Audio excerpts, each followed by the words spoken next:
Welcome, ladies and gentlemen, to the first Mirror Mode UHC. Yeah. Boo. As far as I know, it's original, or it's bits and pieces from other ideas. We are doing what 4 teams of 4, and the whole idea of it is the first hour, 3 episodes. We are on a 7x700 map, and there's 4 maps. 7x700, that's long and thin, isn't it? 700 by 700. Each map is identical each other, and we start off our own, so there's basically no PvP. You have to get all your resources, everything within that time frame. After that, you will be teleported to the map that is underneath us, which is 500 by 500, and we'll all be teleported into the corners, and depending on what teams we get, one team might be spawned right in the very middle. This map is being cleared of all resources. There's food, there's gravel, and that's about it. So I would make sure you have everything you want when you get teleported. There will be about a 20-second cooldown between the end of episode 3 and teleport, and I think that's about it. There's like no horses, no apples, no strength. No, not apples. No notch apples, yeah, of course. No apples. Yeah, just no healing at all. No T2 potions, and I think that's it. No strength. Yeah, no strength. And I think we're just going to get ourselves set up into teams, and we'll get this going. Oh, yeah. Yay! Celebrations! Celebrate. Right. Come on! Thanks, Jack.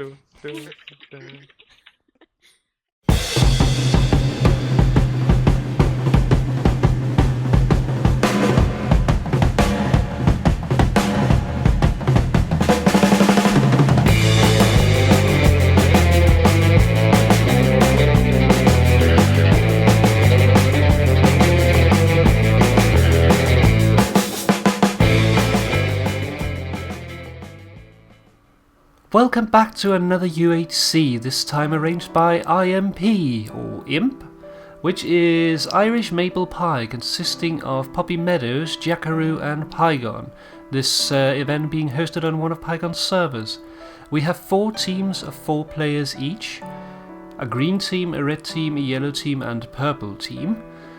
And they are just now waiting to start the competition, each positioned on a platform above the field below. Everyone is spawning in the exact same space on the exact same map, so it's all a matter of your decisions and your skills at PvE during the first hour of the game, which will be about the first 3 episodes. And we are about to start here. Counting down from 10 and 3, 2, 1, and we are a go. Everybody is now on the ground and starting into UHC like you're supposed to, running up and punching some wood, getting yourself that nice bit of wood so you can get your tools going. It's all a matter of a race to try and get yourself to the stone tools as quickly as possible. And we can see here that the achievement spam is quite coming in for both getting the wood and making that workbench. I doubt that many are going to worry about hiding their achievement this time around because there's no nether enabled in this UHC, and you're also in a little bit of a tight spot when it comes to time use. Team Red are also preparing. Rather than making weapons to farm some food, they are just going at it with their fists, but that also works.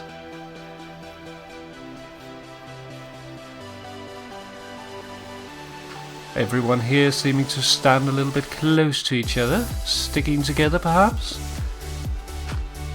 Octagonal Pole already going down to farm some stone. See if he can upgrade his gear to the next tier. But let's hop over to the yellow team and check out what's going on there. We have Jackarou down underground already farming the stone, finding some coal, while we have Dangers over here gathering some food for the team.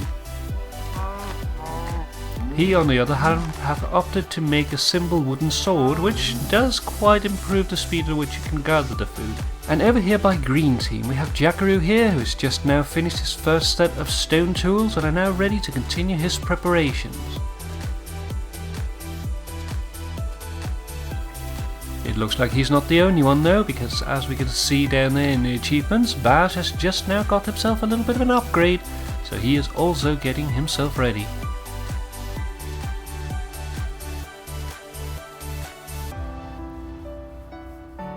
And there we have him, murdering the chickens like a bad person. Be nice to the animals, Bash. Oh, he has managed to find the jungle though. That's a good thing, because that means that they got melons, so if they can manage to find the things that they need, they will be in the area for health potions. Now, in this UHC format, since the nether is disabled, it would normally not be possible to get blaze rods, but these have been added to, replacing spawners in the normal world, so that you can still get the blazes. Additionally, the nether wart has been added to the normal loot tables in the standard chests, so you will be able to find everything in this world even though you can't go to the nether. Now over here by the purple team, we have the guys farming resources as well, while the red team here has found themselves a little bit of a desert village. They are trying to check out the various villages, seeing if there's something interesting for them to fetch, and it might just be that they find some interesting trades that they can exploit and maybe giving themselves a little bit of a head start. Of course, if they don't, they will have wasted valuable time. It's all a matter of luck. It looks like Deepak here is opting for the water method, going for an open water hole to fetch himself some stone and get his stone gear going, while the others continue seeing if they can find some trades. The yellow team, on the other hand, are creating their tools. Danny Boy here is making himself ready, and it looks like he is going to be continuing and seeing if he can make the stone tools that he needs, while Frankie has gone underground, perhaps down for looking for iron already. We'll have to wait and see what she comes up with.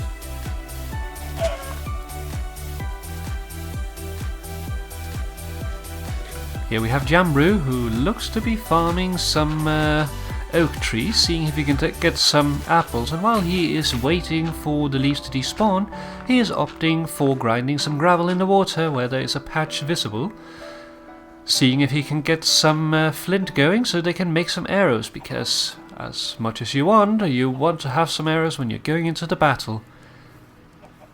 Danius, on the other hand, has managed to get himself an iron sword going, and is now continuing with the farming of food, although surprisingly he is not too concerned about farming all those chickens that he's standing right next to. Mr. Cave is now cooking up some stuff. It might be that he has gathered some food and looks to now be going for the apple route as well.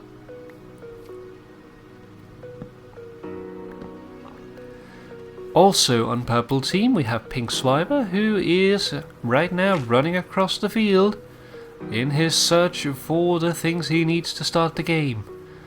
Though he does come up to a little bit of an obstacle, a rather steep cliff, so be careful, Pink, don't want to take some fall damage. Carefully scaling the hill, Pink gets himself down to the bottom without taking any fall damage, but he does opt for the safe route rather than looking down and making sure that he doesn't fall.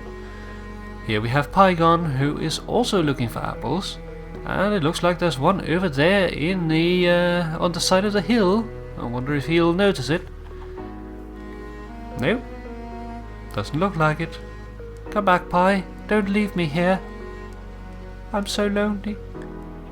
Now back over by green team, we have Jackarou here crossing the big field, trying to cover a bit of ground. It might be that the green team has split up trying to cover some more of it, or it might just be that they are meeting up. As we can see here, JT in the background farming some trees. It looks like he's needing some wood, because otherwise he wouldn't be going for a birch tree. And And here we have nighttime approaching. It's gonna start getting a little dangerous on the surface. So we might see the team soon trying to hole up for the night and opting to go the iron route during the night time.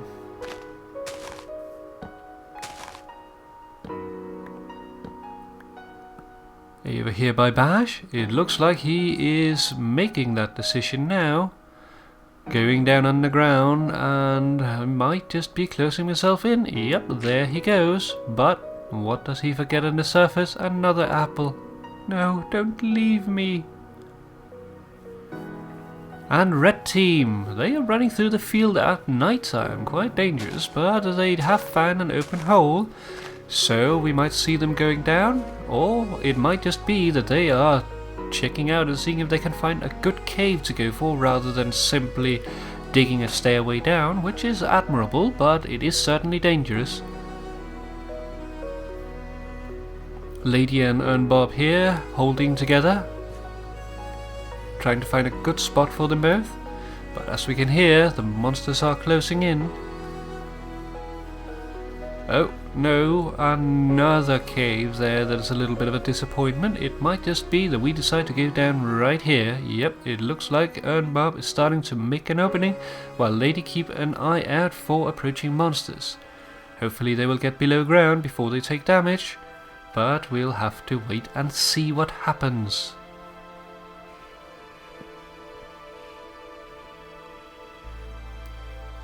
Deepak is also still running around on the surface. He doesn't seem to be too fazed by the darkness. Using the opportunity in the beginning, he might just not have gotten himself ready enough to head down underground yet, and he doesn't want to trip himself over by not getting the resource that he needs and ending up spending all of the night underground just trying to survive.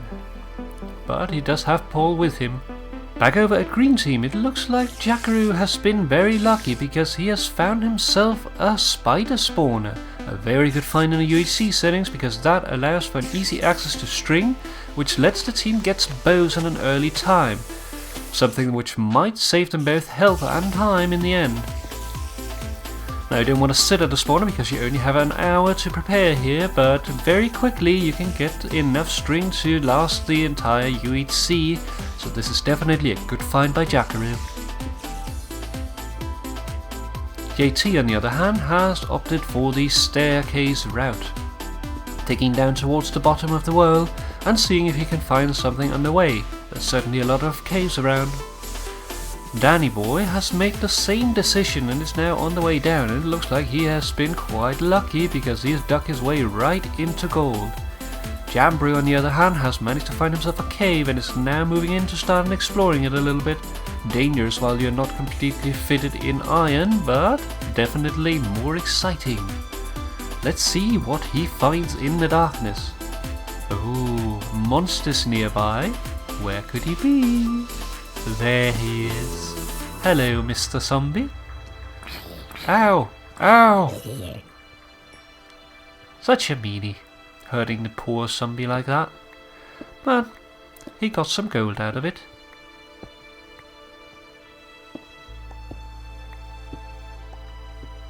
Over by Team Purple we have Piegon here, who has also opted for the staircase route to get out of the darkness, digging his way down towards the bottom of the earth.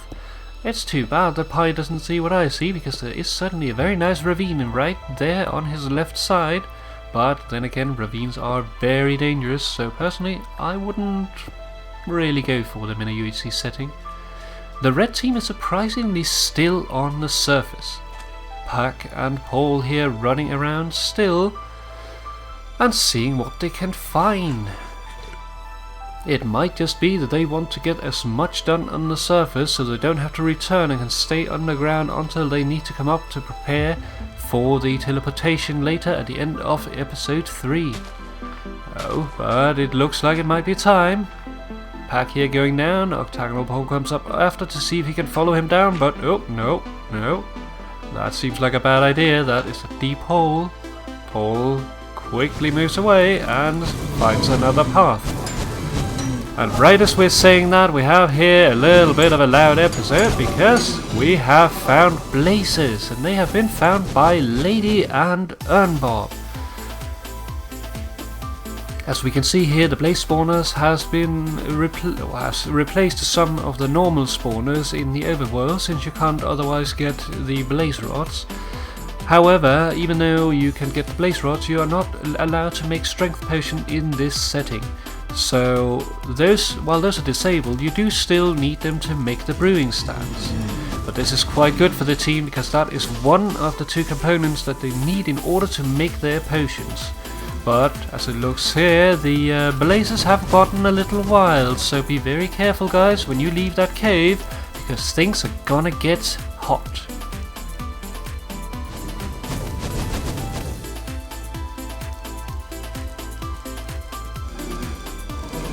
We see Ernbob here taking a cautious approach, trying to damage them before going in, using water to put out the fires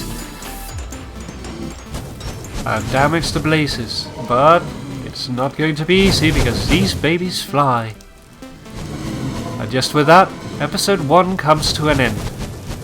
No deaths from PvE, and PvP still not a factor, but here we go. See you again in the next episode.